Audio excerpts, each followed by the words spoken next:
primeiro livro do Novo Testamento é Mateus. E eu convidei uma pessoa que para mim é muito especial, uma pessoa que faz parte da minha vida, e em vários momentos da minha vida foi muito importante, foi usado por Deus para abençoar a minha família, a minha casa, suprir as nossas necessidades na época, emocionais, né? Assim, Deus usou muito esse homem, é um homem de Deus. Bispo Luiz, é um prazer enorme estar te recebendo nessa viagem maravilhosa, nessa jornada que nós estamos fazendo na Rota 66, que é a nossa Bíblia Sagrada. Seja bem-vindo. Obrigado, Bispo Nildo. Obrigado também a todos que estão participando desse grande projeto. A Bíblia já diz lá também que o nobre projeta coisas nobres e na sua nobreza perseverará. Eu sei que esse projeto aí da Rota 6666, eu falo que nós temos uma arma poderosa, né? Que é a BL66, né? Glória a Deus, amém. Lá o reino das trevas, anunciar o evangelho do reino e ganhar almas, né? Amém. Então, parabéns pelo projeto aí da Rota 66. Eu quero começar com essa pergunta. Quem foi que escreveu, né? Quem é o autor do Evangelho de Mateus e também quando é que foi escrito mesmo? Olha, nós atribuímos hoje, todos os cristãos, né? Acho que não tem um que fala que o livro de Mateus não seja de Mateus, mas no princípio teve muita controvérsia, né? Mas isso só foi confirmado em mais ou menos 135 depois de Cristo, no segundo século. Ele foi escrito mais ou menos naquele período entre 65 a 70, nós sabemos que no ano 70, Jerusalém foi tomada, né, foi destruída. Então foi nesse período que o livro de Mateus foi escrito pelo apóstolo Mateus, que era Levi, o coletor de impostos. Muito bom, Bispo. Bom, a segunda pergunta que eu coloquei aqui, Bispo, foi o seguinte: qual é o propósito, ou qual o propósito central da pregação de Jesus no livro de Mateus? Qual é o propósito central? O povo judeu estava debaixo do governo 100% de Roma. Jesus nasce nesse período, né, no período do domínio romano, e é interessante porque ele vem trazer uma proposta muito rica, né, uma proposta excelente, onde nasce o propósito do livro de Mateus. A gente vê que Jesus, por exemplo, vem 6 meses depois de João Batista. Havia muitas seitas naquele período, os zelotes, saduceus, fariseus, mas os essênios, eles moravam numa cidade chamada Qumran, a mais ou menos 30 quilômetros de Jerusalém, e nesta cidade eram judeus refugiados que não queriam participar do governo romano que estavam lá em Jerusalém. João Batista conviveu muito com os essênios, tanto que a pregação de João Batista era muito severa, muito forte. Jesus era primo de João Batista, conviviam juntos ali no deserto da Judéia e possivelmente, claro, Jesus como homem, né, tinha a mesma energia da pregação que João Batista. Então João Batista começava a anunciar o reino. Esse é o reino, arrependei-vos, porque o reino de Deus está próximo. Você vê que a pregação de Jesus era muito parecida com a pregação de João Batista. Anunciar o reino dos céus, o reino está voltando, o reino está chegando. Então Mateus fala muito do rei que está voltando, do Messias que está chegando. Prepare o caminho para o rei chegar. Então Jesus, só que parece que tem uma coisa assim muito contraditória, porque os judeus que estavam debaixo dos romanos esperavam que o Messias salvasse eles nesse período e que viesse como um general de guerra, que destruísse todos os romanos. E Jesus não veio como um premier em cima de um cavalo com a espada desembainhada, ele vem em cima de um jumentinho, tanto que Mateus capítulo 21, versículo 7, Jesus, ele vem em cima de um jumentinho, o Messias estava em cima do jumentinho. Isso para o judeu era inadmissível, né? Então até hoje, claro, os judeus não consideram Jesus como Messias, estão esperando o Messias. Para nós ele é o Messias, né? O rei que haveria de vir. E aí começa a escrita de Mateus, porque o livro de Mateus foi um livro escrito para todo mundo, porém alcançava mais os judeus, assim como Marcos fala do boi, do servo, foi escrito para os romanos, Lucas, os gregos, João para todo mundo. Mateus tem uma linha muito específica para os judeus, para alcançar os judeus, que coloca Jesus como rei, né?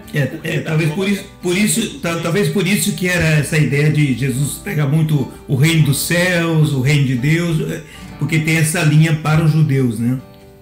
E é interessante a gente trabalhar isso, porque Jesus, no livro de Mateus, fala muito sobre o reino, né? O reino dos céus é assim, né? O reino dos céus é como o homem lançasse a semente sobre a terra. O reino dos céus é como o homem lançasse a rede no mar, né? Pegasse grande quantidade de peixes bons e ruins.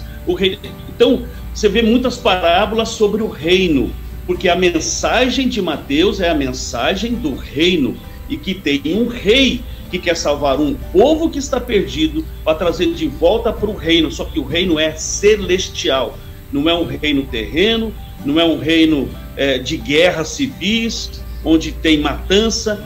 Ali fala de mudança de vida. Então o propósito do livro de Mateus é uma ferramenta muito evangelística, e é interessante porque é para trazer o judeu de volta para a essência.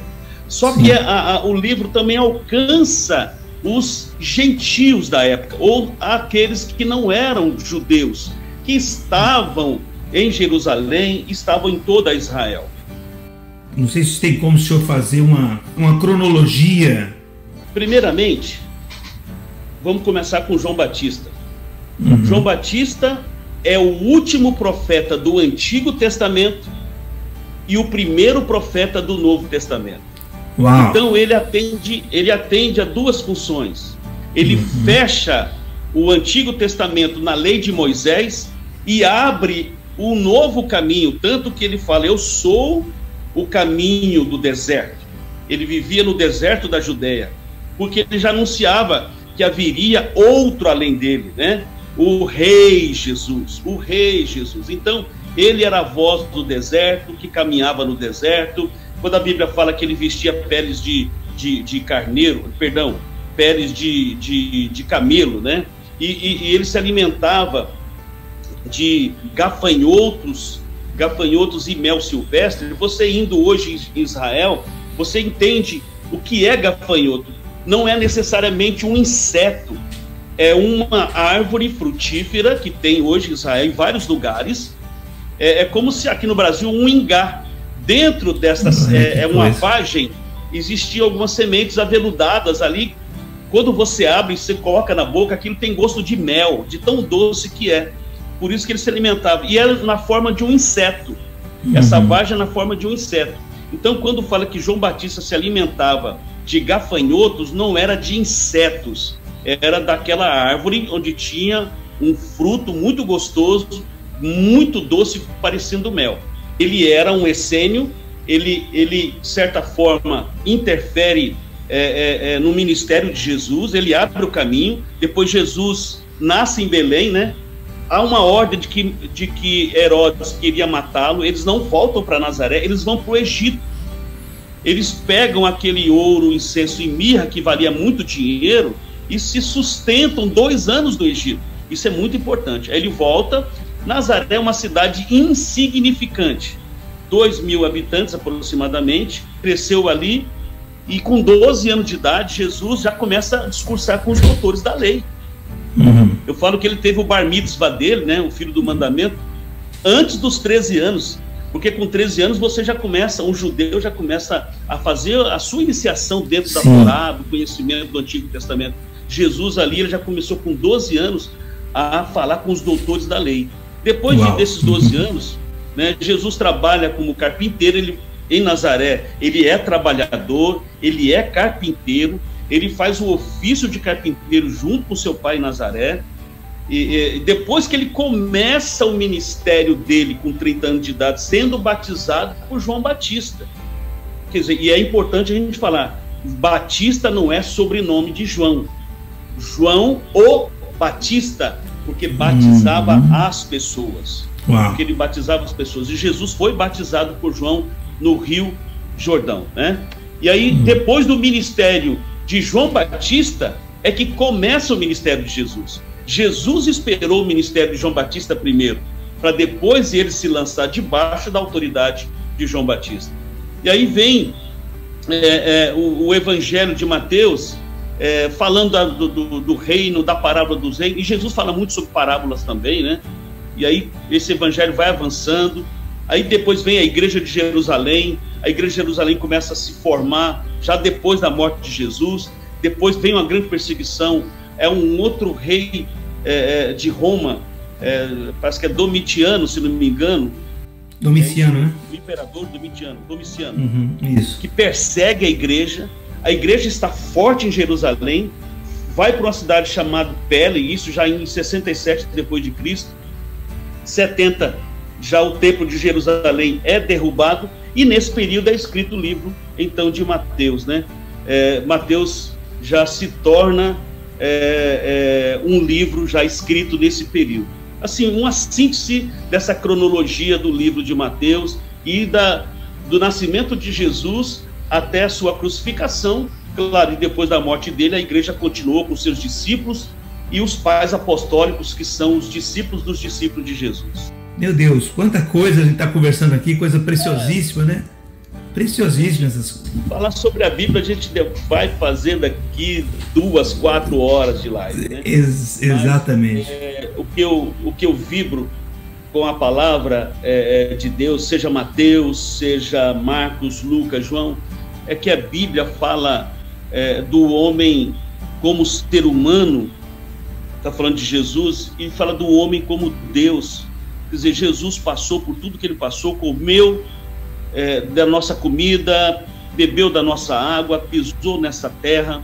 Tem coisa que a gente vibra. Eu fico feliz porque a gente teve a oportunidade de ir no túmulo, supostamente onde Jesus foi sepultado, não está lá, e a gente sente que é lá porque tem algo muito forte naquele lugar. Quando eu fui em Roma agora há pouco tempo, a gente foi lá exatamente no túmulo de Paulo. É uma coisa espetacular, forte. Você sente um negócio forte, saber que Paulo está na sua frente ali, a 1,5 metro enterrado. Mas você vai em Jerusalém, Jesus não está morto, né? Jesus não está morto, Jesus ressuscitou. É algo muito forte isso. O rei veio, o rei se tornou servo, ele sentou em cima de um jumento, ele foi para a cruz, ele morreu, desceu no Hades, arrancou as chaves da morte do inferno, ressuscitou dentre os mortos. E Mateus capítulo 28 termina exatamente falando isso. Eis agora tenho autoridade nos céus e na terra. Ele teve que passar por isso para ele também adquirir a autoridade não apenas no céu, mas a autoridade na terra como homem, porque Jesus venceu tudo como homem, passou todos as provas como homem, as tentações como homem, venceu como homem. E eu só quero resumir aqui, fechar aqui esse momento. Na cruz do Calvário, para mim, um dos piores momentos na vida de Jesus são 3, né? São 2, perdão. Primeiro, na tentação, mas das 3 tentações, eu acho que a pior foi quando Satanás fala para ele: dar-te-ei os reinos deste mundo, se prostrado me adorares. Você imagina alguém que era príncipe, que estava num reino antes de vir ao mundo, e se torna servo, se torna homem. Sabia o que era reinado, sabia o que era dominar. De repente ele se torna servo, ele é dominado, para depois voltar a dominar. Quando ele encontra aquele endemoniado gadareno, antes da legião de demônios que estava dentro daquele endemoniado, os demônios, antes de falar o que vieste fazer conosco antes do tempo, eles se prostraram diante de Jesus. Tiveram a atitude de se prostrar, porque reconheceram Jesus como príncipe, antes de ele vir ao mundo, que era filho de um rei todo-poderoso, o Pai Celestial. Aí Jesus ouve de Satanás assim: eu vou te dar tudo de novo se você me prostrado me adorar. Eu acho, tá? Claro que Jesus, ele foi muito enfático, ele rebateu na hora, ele não pensou, ele não titubeou na palavra de Deus. E a outra é quando ele está lá na cruz, já para fechar o ciclo, já para realmente falar: agora só falta isso. O cara fala desse jeito para ele: se você realmente é filho de Deus, desce daí agora. Sempre a proposta das trevas, né, para tentar desvirtuar, né, a missão, né? Eu Olha, eu fico pensando, para mim, Jesus é formidável, né, irmão? Que ele passou e venceu como homem, e o mais importante, o corpo dele não está lá mais em Jerusalém. Ele foi assunto aos céus. Mas a igreja sempre teve muita dificuldade na época de Jesus e depois da morte de Jesus. E dois problemas, porque era um povo misto, né? Você pode ver que Jesus pregava muito na sinagoga dos judeus, muito na sinagoga dos judeus. Então ele pregava para os judeus. Muitos judeus se converteram, mas muitos judeus foram os próprios judeus que bateram em Jesus, que açoitaram Jesus. Sim. Mas muitos gentios também se converteram. Imagina, não foi só na época de Paulo. Começou com Jesus, a palavra de Jesus alcançava, sim, muitos judeus. A própria samaritana, né, que levou a palavra que Jesus deu a ela para o seu povo. O endemoniado gadareno, que pregou em Decápolis, 10 cidades, né? A mulher Ciro-Fenícia. Então, assim, pessoas até fora de Jerusalém, do território de Israel. Então, eu vejo assim, a igreja tinha um misto de gente. Os gentios que não estavam debaixo da lei de Moisés. Os judeus que estavam debaixo da lei de Moisés, que se converteram com a lei. E um misto, e cuidar desse povo. Então vinham os judaizantes para entrarem dentro da igreja para tentar trazer de volta os judeus que se converteram. E os ímpios, os gentios pagãos, para tirar de dentro da igreja de Jesus os seus parentes que também se converteram. Então era um embate sem parar. Era pregar o evangelho, cuidar das pessoas. Pregar o evangelho, cuidar das pessoas. Na época de Paulo não foi diferente também. Paulo fazia as viagens missionárias, pregando o evangelho, voltando para administrar o rebanho, levantar líderes e sempre falava, cuidado com os judaizantes. Então esses judaizantes, os judeus que estavam debaixo da lei de Moisés, sempre estavam ali para tentar trazer de volta os que eram ganhos pelo caminho, né, que eram chamados aqueles que serviam a Jesus. Eu gostaria que o senhor encerrasse trazendo uma mensagem para essas pessoas que estão nos ouvindo agora, não importa se é em 2020, 2025, 2030, não sei qual ano, mas que com certeza elas precisam sempre serem avivadas pela palavra de Deus. Eu quero que o senhor encerre com uma mensagem para essas pessoas. Amém? Eu vou abrir a telinha aqui e deixar só o senhor aí para o senhor fazer esse momento aí, tá bom?